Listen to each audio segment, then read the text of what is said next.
যাবৎ বেশ কিছু নিষেধ নিচ্ছি এবং যারা ধরেন গত আওয়ামী সরকারের সময় বেনিফিশিয়ারি যারা একটা সংঘবদ্ধ দল ছিল, সেই দলটা ধরেন শ্রমিকের স্বার্থ বিঘ্নিত ঘটেছে, শিল্পে অনেক ক্ষতি করছে, শ্রম আইন নিয়ে তারা ধ্বংস, শ্রমিকদের বিরুদ্ধে যারা শ্রম আইন প্রণয়ন করছে তৎকালীন সময় শ্রমিক নেতা, তাদের সাথে যারা মিল বন্ধনের ছিল এবং 14, 18, 24 এইসব নির্বাচনে যারা অংশগ্রহণ করছে, অংশগ্রহণের মাধ্যমে একটা ফ্যাসিস্ট সরকারকে প্রাতিষ্ঠানিক রূপ এবং রাখার জন্য কার্যক্রমে তারা অংশগ্রহণ, তাদের এখন ভূমিকাটা কী এবং তাদের সামনে ভূমিকা, আপনারা তো নির্বাচনে অংশগ্রহণ করছেন, এই সরকারের সব নির্বাচনই করছেন, আওয়ামী লীগ সরকারের সাথে সকল নির্বাচনেই আপনি অংশগ্রহণ করছেন, এই মুহূর্তে আপনার ভূমিকাটা কি হতে পারে এবং আগামী দিনে ভূমিকাটা আপনার কি হবে? আপনি কি পলিটিকাস হয়ে যাবেন, নাকি আওয়ামী লীগের যে লেজুর ভিত্তি সাথে যে আপনি ছিলেন বা আওয়ামী লীগের শ্রমিক নেতাদের সাথে যে ছিলেন, নাকি তাদের সাথে থাকবেন, নাকি ডিগবাজি দিবেন, কিভাবে থাকবেন? তোমার প্রশ্নটা হলো সব কথা বলছি এককভাবে বলুন। আমি নির্বাচন করেছি, আমি যদি নির্বাচন না করি তাহলে ওই সরকার এককভাবে নির্বাচন করে, সে এককভাবে জিতে চলে যায়। যখন আমি নির্বাচনে অংশগ্রহণ করেছি, আমি মনে করেছি যে এখানে মধ্যে অংশগ্রহণ করা দরকার, আমি এখানে অংশগ্রহণ। এখন বিএনপির সামনে আছে কি বিএনপি যদি করে, আমি সেখানে নির্বাচনে অংশগ্রহণ করব। এখন যদি সরকার আমাকে বাধা দেবে, আমি অংশগ্রহণ করব, যা কিছু আছে। এইটাই আমার কথা। নির্বাচনে অংশগ্রহণ করা মানে এই নয় যে সরকারের দালালি করা, সরকারের পোষণ করা। আমার এখন কোনো রকম চাঁদা মনে করে পয়সা করিয়ে নেই। আমি নির্বাচন বললে যে জিজ্ঞেস করলে নির্বাচন আমি করেছি একটিমাত্র কারণ, সে তো আওয়ামী লীগ এককভাবে নির্বাচিত হতে না পারে সেজন্য। আমি যেটা বলতে চাই, আপনি একা বাহরাইনের সুলতান বাহার, আপনি একা যদি নির্বাচনে তাদের সাথে লেজুর ভিত্তি হয়ে যদি অংশগ্রহণ করেন, কারণ এদেশের মানুষ সকলেই, বেশিরভাগ মানুষ আওয়ামী ঘরানার সংগঠন বা আওয়ামী সংগঠনেরকে সমর্থন করে এইসব এরা ছাড়া, এই ব্যক্তিগণ ছাড়া সকলেই নির্বাচনকে বর্জন করছে।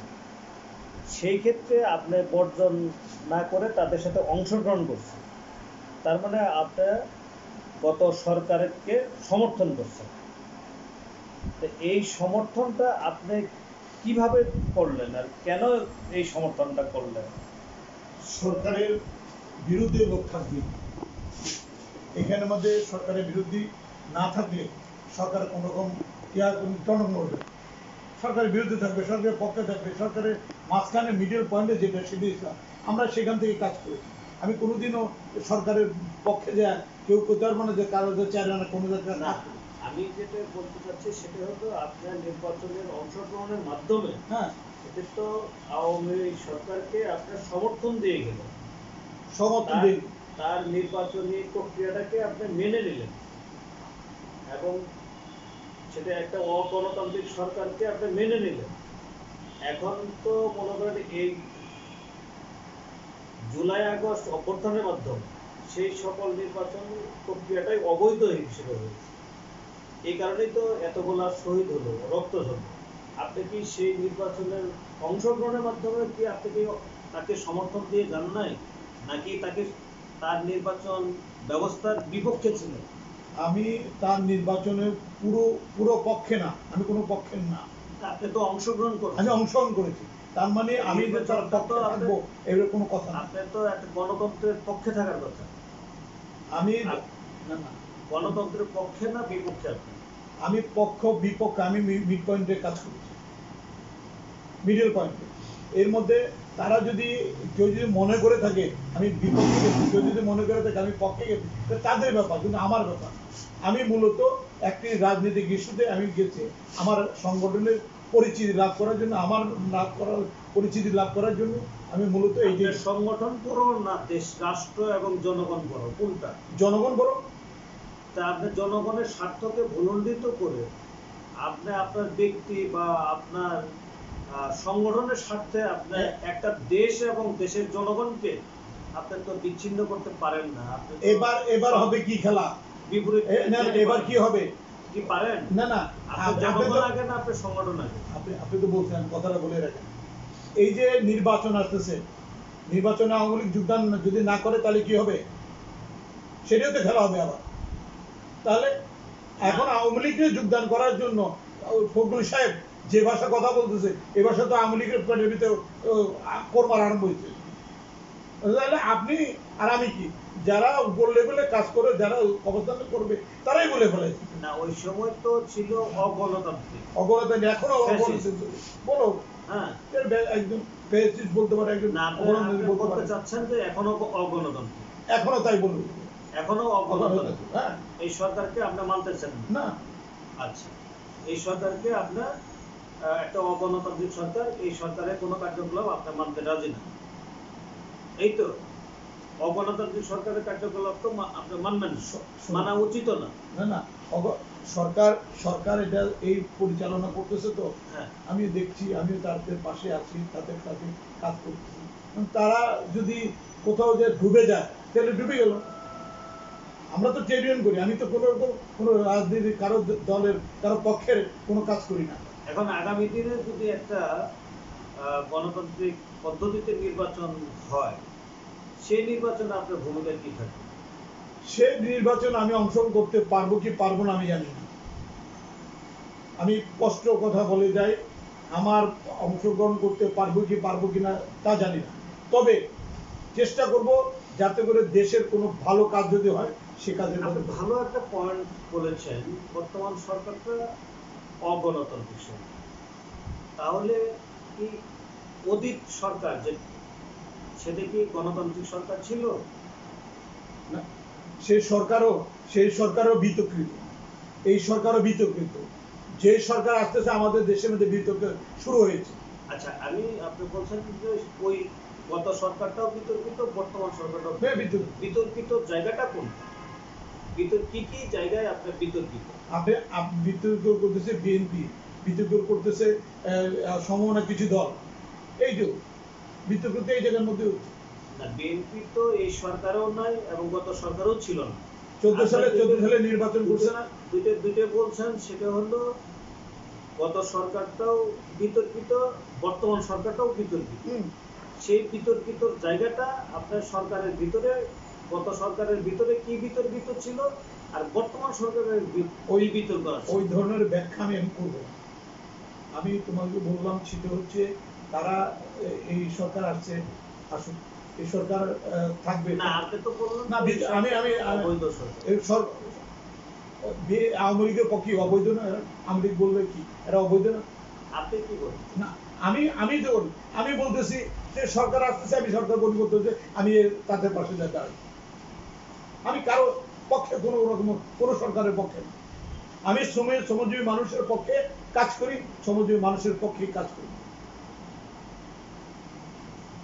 ধন্যবাদ। এখন আপনার নেক্সট চিন্তা চেতনা, এখন নেক্সট এবং এই বিপ্লব সম্পর্কে, আপনার জুলাই আগস্ট বিপ্লব সম্পর্কে আপনার ইমপ্রেশনটা? আমি বিপ্লব হয়নি, আমি এখানে মানে তোমার সাথে আমাদের বিরোধ হবে। বিপ্লব করে নেই, বিপ্লব করা এত সহজ কথা নয়। সেটা শক্তি, সেটা মেধা, সেটা সম্পূর্ণরূপে মানুষের প্রজ্ঞা দরকার। সেই প্রজ্ঞা এদের মধ্যে নাই। বিএনপি হুট করে এসে বলবে যে আমি সরকার, আমার 400 লোক মারা গেছে, একে মেনে নেবে? এটা নয়। মূলত এটাকে বিপ্লবী সরকার করতে হলে যে গ্রাউন্ড নিচ থেকে যেভাবে করে আসবে সেটা হলো বিপ্লবী সরকার। এখন তাহলে এটা কি সরকার? মানে জুলাই আগস্টটাকে আপনি কিভাবে দেবেন? এদের আন্দোলনটা কি বৈধ ছিল না অবৈধ ছিল? এদের আন্দোলনটা বৈধ অবৈধ আমি কিছু বলবো না। আমি এটাতে পক্ষপাত না। এটার আপনার পক্ষে না, এটা পক্ষে, এই আন্দোলনের পক্ষে না। এই আন্দোলন এইভাবে না।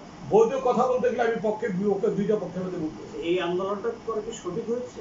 কাদের এই আন্দোলনটা কি ঠিক? আন্দোলন ঠিকই আছে, আন্দোলন তারা করেছে, আন্দোলন ঠিক মতো বলছে। আন্দোলনটাকে আপনার এই আন্দোলনটাকে আপনি মেনে নেবেন? এখন আন্দোলন করেছে, শ্রমজীবী মানুষ সেই অংশগ্রহণ করেছে। শ্রমজীবী মানুষ অংশগ্রহণ করে নাই। করেন শ্রমিক শ্রেণীর মানুষ এই আন্দোলনে অংশগ্রহণ করে না, শুধু তারা কে করছে?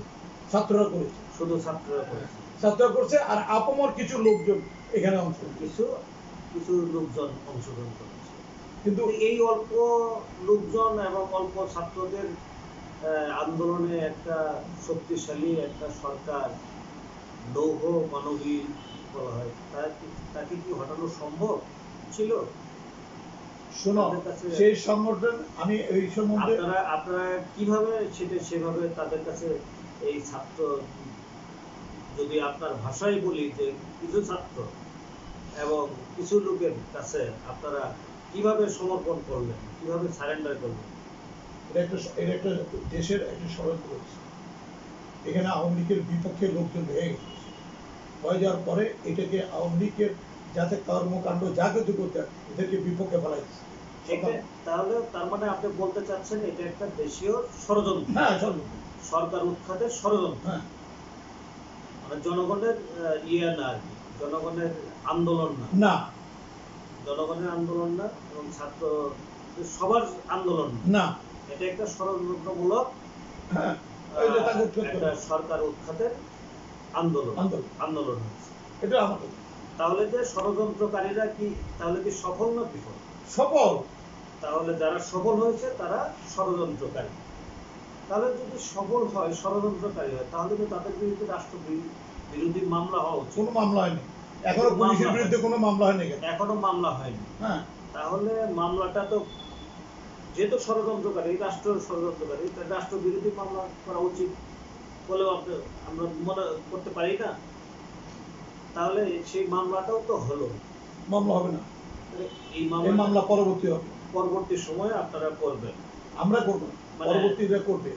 আমি বাবা পুলিশে মেরে ফেলেছে, সেই পাইব না। হ্যাঁ, পুলিশে যে মেরে ফেলছেন সেই মামলাগুলো পরে আপনারা রেডি করবেন, রেডি করে তাদের বিরুদ্ধে, এই ছাত্র জনতার বিরুদ্ধে যারা আন্দোলনে অংশগ্রহণ করছে বা ষড়যন্ত্র অংশগ্রহণ করছে তাদের বিরুদ্ধে আপনারা মামলা করবেন। এই তো ঠিক আছে, ঠিক আছে। থ্যাংক ইউ বাহারানের সুলতান ভাই বাহার, আপনার অতি মূল্যবান কথাগুলো আমরা জানতে পারলাম এবং আপনাদের ভীষণ সেটা আপনারা ভালো জানেন। আপনাকে অনেক ধন্যবাদ। আপনাকে ধন্যবাদ।